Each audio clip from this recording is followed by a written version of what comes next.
In this video we're going to go over why I think Rolex has not updated the Milgauss since 1956 and why they will probably not update it ever.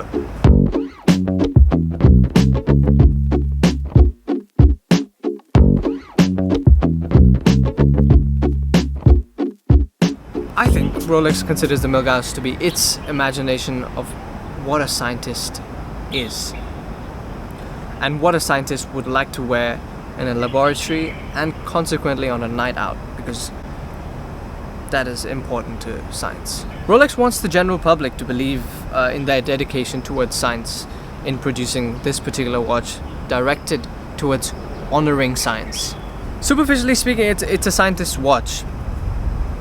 It kind of is.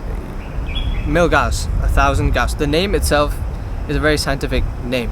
The watch is supposed to be resistant to interference of up to 1000 Gauss. How does it achieve that? It does it scientifically. It uses a Faraday cage, essentially, to cover the movement. So this is essentially an iron core that directs the magnetism into the case, away from the movement. This is technology, and it's pretty cool, but it was incepted in 1956, and the Faraday cage is far older than that. But putting in a watch, quite interesting in 1956. But they've used the same technology even now, so many years later, and they say they're honoring science, but they're using medieval tech. So back in 1956, very purposefully designed, and it worked efficiently for the time. Back then there were not many magnetic fields out in the open, it's just in labs, and that's why they called it a scientist's watch. Today there's magnets in literally every electronic device everywhere. So 1000 Gauss is not that impressive.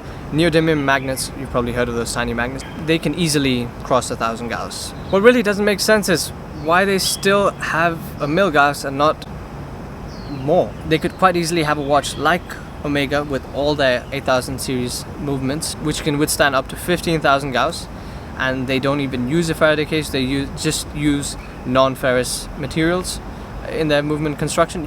So the real question is, if they're honoring science, why haven't they done anything about it? And here's my theory.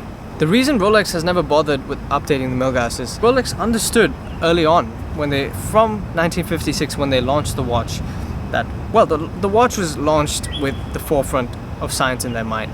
But what they noticed since then is the watch was exponentially good at getting scientists laid. Now listen to my theory on this before you dismiss it. Rolex understood early on that it's quite pointless making something super technologically advanced for scientists, because a watch is really quite purposeless in a lab. There's much better measuring devices that are far more accurate. You're never going to use a watch to time some experiment or create any set of valuable data. So it's just a symbol. It's just a flashy symbol in the lab at the end of the day. In today's labs you have machines that have far higher magnetic field strengths, and there's no point going after that. It's just a losing game to keep trying to improve on that front. So the priority was never for scientists to really be able to use the watch effectively in a laboratory context. Priority was to help scientists get laid, because as Rolex and their marketing geniuses noticed, that was in their minds the biggest difficulty science faced: getting scientists laid. But of course Rolex could never come out and say that. That would be so incredibly offensive. Clearly that's why scientists haven't been bothered to point out this juxtaposition between honoring science and using medieval tech to do so. That's also why the Milgauss has a ton of polished surfaces. If you take a look at the watch from a distance, it's very recognizable, it's flashy, it's noticeable. With that polished center links, contrast, you see the reflections. It even has a striking orange lightning bolt for a second's hand to create that very vast contrast in the dial. The Milgauss is a facade of everything Rolex's marketing team believes is a scientist. If anything, the Milgauss is a conversation starter, because there's just so many prompts to ask questions. You know it's a Rolex, so that's what you think it is, but then you get up close to it. It's something different. The flashy, polished center links attract attention from afar. Then that brings the person closer to it, And then you take a look at the dial and you see that it's a Rolex, because you've seen watches that look like this. Even if you're not a watch person, you kind of know what a Rolex looks like, at least a Datejust. And then you see that, okay, it is a Rolex, but hang on, there's a lightning bolt as the second hand and it's orange.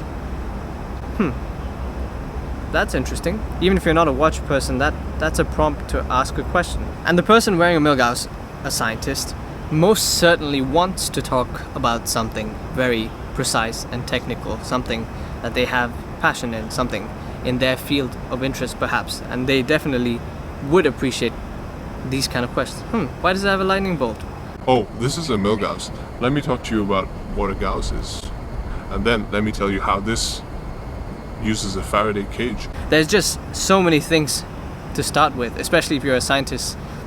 It's within your field, it's within your comfort of conversation. Sure, 10 seconds on, the other person is bored, but as far as you're concerned, you hit the ground running. You might choose to get into details on how magnetism and electricity relate, and how there's always a magnetic field when current passes through a wire, and how you can convert the two. And then you might go into how electric motors work by alternating magnetic fields to induce a current. Then you get into induction. This is endless. This is just pure endless torture to the person that asked the question. But you've got them on the hook, and that's how the Milgauss honors science. So that's why there hasn't been a reason to update the Milgauss. Why should they update something that has worked perfectly for a community that is happy with it, that has not complained? Why? It makes no sense. Everybody's happy. Scientists are happy. Rolex's marketing team is happy. Public thinks Rolex is honoring science. Rolex thinks they're honoring science. They are kind of honoring science. Well, most people that buy this watch are not necessarily interested in science, but they are interested in the personality traits that this watch offers to them. So now on to my hands-on impression of this piece. What do I really think of it? Unfortunately, I haven't been able to wear it long enough to support my previous hypothesis. I'll leave that to the scientists. So on the wrist then, it wears kind of like a 41mm Datejust, but a little bit thicker feeling. It's a 40mm case diameter, and it's got a fairly large lug-to-lug, so it has a lot of wrist presence. The dial remains special because of all the contrasting elements. In this black version, you do have the orange that really pops with the select hour markers and the seconds hand. And that green crystal, it's supposed to enhance the visibility of the watch in a technical way. I should have looked into this, but I have not, because I am not a scientist. So please ask your nearby scientist why exactly the green crystal helps in mitigating reflections or making the watch more visible, because they are dying to have that conversation with you. So I do not want to deprive them of that, of course. And the thickness, it's alright. It's not very thick, but you know that there's a Faraday cage, so it is kind of excused. But why? It's such old tech. Why can't they just make the movement better? I think if Rolex were to update this watch, at least I would hope that they do this. And so yeah, that's the Rolex Milgauss, and that's why they haven't updated it since 1956, and why they probably never need to update it. If you like this video, check out one of these. See you. Cheers.